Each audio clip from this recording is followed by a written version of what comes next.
और अब खबर आपकी हेल्थ से जुड़ी हुई, जहां त्योहार नजदीक आते हैं, मिलावटखोर गैंग एक्टिव हो गए। बाजारों में धड़ल्ले से नकली और मिलावटी दूध, पनीर, खोया बिक रहा है। हालांकि खाद्य विभाग की टीमें लगातार छापेमारी कर रही हैं।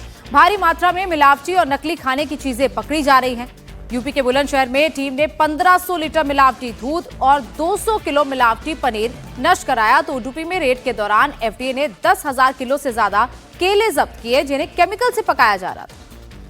और वहीं पर महाराष्ट्र में अब एडिबल ऑयल में मिलावट मिली है और नियमों के उल्लंघन के चलते एफडीए ने एक्शन लिया है।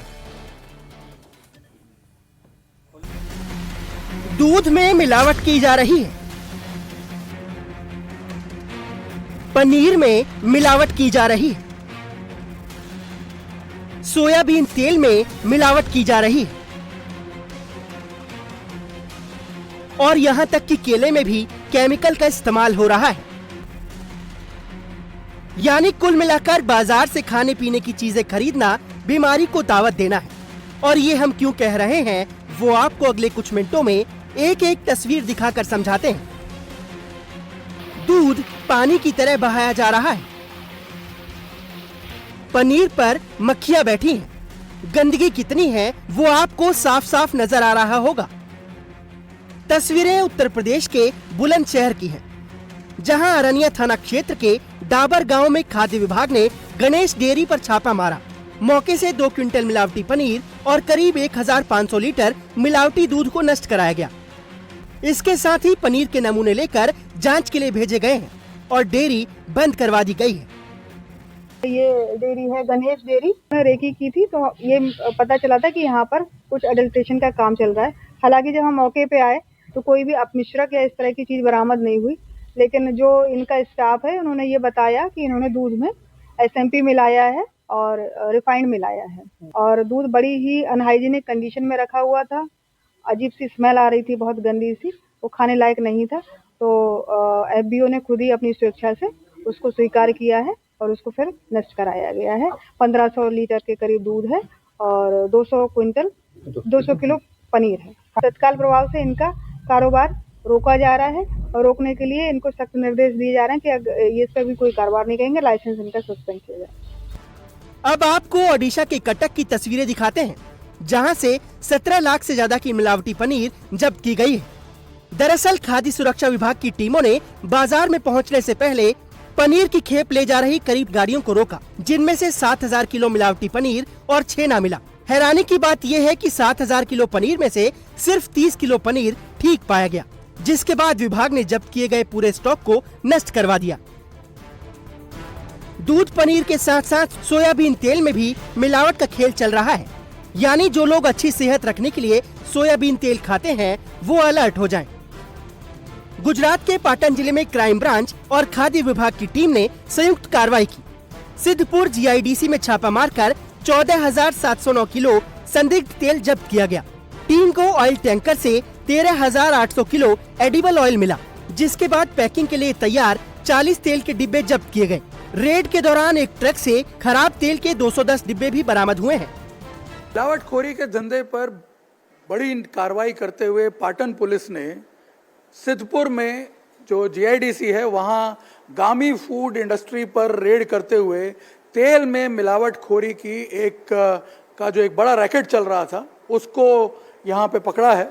आपको बता दें कि हमारे यहाँ एफएसएसआई के जो नॉर्म्स हैं उस हिसाब से एडिबल ऑयल में आप एक दूसरे एडिबल ऑयल की मिलावट कर सकते हैं। करीब 20% तक आप उसमें दूसरा एडिबल ऑयल मिला सकते हैं किसी दूसरे प्रोडक्ट का, लेकिन उसको बकायदा ब्रांडिंग में मेंशन करना होता है और उसके परसेंटेज भी मेंशन करने होते हैं कि वो कौन सा ऑयल किस ऑयल में मिलाया गया और उसका कितना परसेंटेज है। लेकिन यहाँ पे बिना किसी जानकारी के ये सारी चीजें चल रही। शुरुआती जांच में सामने आया है कि इस फैक्ट्री में सोयाबीन तेल में सस्ते या वेस्टेज वाले तेल की मिलावट की जा रही थी। वेस्टेज तेल का ये स्टॉक कहां से लाया जा रहा था, इसकी जांच की जा रही है। फिलहाल खाद्य विभाग की टीम ने सैंपल टेस्ट के लिए लैब भेज दिए हैं और फैक्ट्री मालिक भौतिक रमेश भाई पटेल के खिलाफ कानूनी कार्रवाई शुरू कर दी गई है।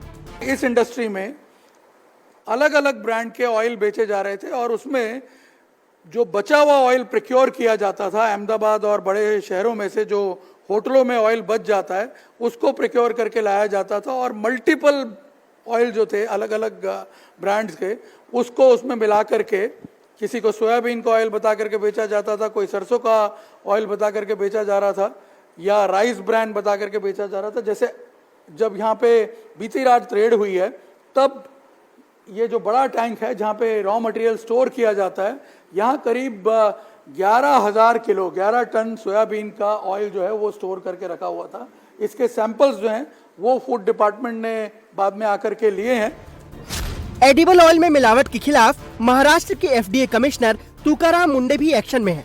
दरअसल राज्य में तमाम छापेमारी के दौरान बिना लाइसेंस कारोबार, सब स्टैंडर्ड तेल, रीलेबलिंग और रीपैकेजिंग समेत 12 तरह की अनियमितताएं पाई गई, जिसके बाद अब खुले खाद्य तेल की बिक्री पर रोक लगा दी गई है और सरसों के नाम पर सिर्फ 100% सरसों का तेल बेचने की अनुमति है। एफडीए कमिश्नर तुकाराम मुंडे ने एडिबल ऑयल में मिलावट और नियमों के उल्लंघन पर ऑर्डर जारी कर दिया है। लोगों को ये जो एडिबल ऑयल है वो सेफ मिले, ना मिस ब्रांडेड, ना अनसेफ, ना सब स्टैंडर्ड।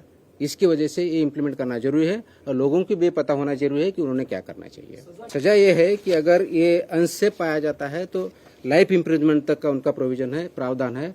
10 लाख तक की उसमें जुर्माना भी लग सकता है। उसके साथ अनसेफ के साथ पेनल्टीज जो है उसमें सब स्टैंडर्ड अगर मिलता है तो 5 लाख तक की पेनल्टी है, मिस ब्रांडेड अगर मिलता है तो 3 लाख तक की पेनल्टी है। जो अडल्चरेंट है अगर वो मिलता है किसी के पास, जो एब्यूज है, वो 10 लाख तक की पेनल्टी है। विदाउट लाइसेंस, विदाउट रजिस्ट्रेशन काम कर रहा है तो उनको 10 लाख तक की पेनल्टी है और मिसलीडिंग एडवर्टीजमेंट है तो 10 लाख तक के प्रावधान है। महाराष्ट्र में अब जंग लगे कंटेनर, पुराने टैंकरों से तेल की ढुलाई और बार बार इस्तेमाल होने वाले फ्राइंग ऑयल पर भी कार्रवाई होगी। वहीं नियम तोड़ने पर 7 साल की कैद और 10 लाख रुपए तक का जुर्माना लगेगा। रीयूज है, ये क्या होता है कि बहुत से इंस्टीट्यूट है जैसे कि होटल्स हो, रेस्टोरेंट हो, यहाँ पे ये ऑयल बार बार यूज किया जाता है और बार बार यूज करने के बाद उसका क्वालिटी सब स्टैंडर्ड हो जाता है। इसको टीपीसी लेवल बोलते हैं। ये टीपीसी लेवल ऑयल का 25 से रीयूज वाला 25 से ज्यादा नहीं होना चाहिए, 25% से ज्यादा नहीं होता। वो इंस्ट्रूमेंट है उसमें दिखता है, सबको दिखता है। तो वो 25% से ज्यादा होता है तो उसका इम्पैक्ट वो फैट की जगह ट्रांसफैट में कन्वर्ट होता है और trans fat is very dangerous to our health. इसलिए वो टीपीसी 25 लेवल से ऊपर नहीं होना चाहिए।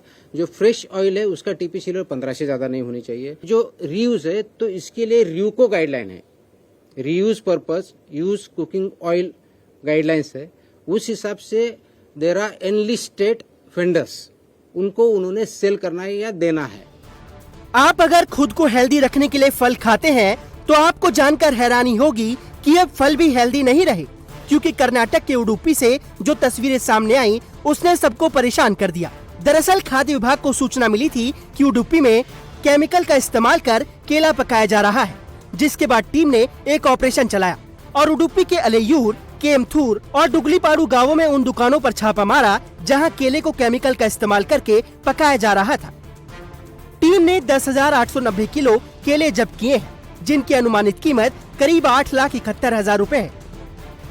राजस्थान के जयपुर में भी त्योहारों से पहले मिलावटखोरों पर शिकंजा कसा जा रहा है, जहां टीम ने शुद्ध आहार मिलावट परवार अभियान के तहत रेड की और रेड में 893 किलो खाद्य सामग्री नष्ट कराई गई, जिनमें मावा, पनीर, घी और दूध शामिल था। साथ ही 142 नमूने जांच के लिए भेजे गए हैं। शहर शहर खाद्य विभाग की रेड जारी है और लोगों से अलर्ट रहने की अपील की गई है।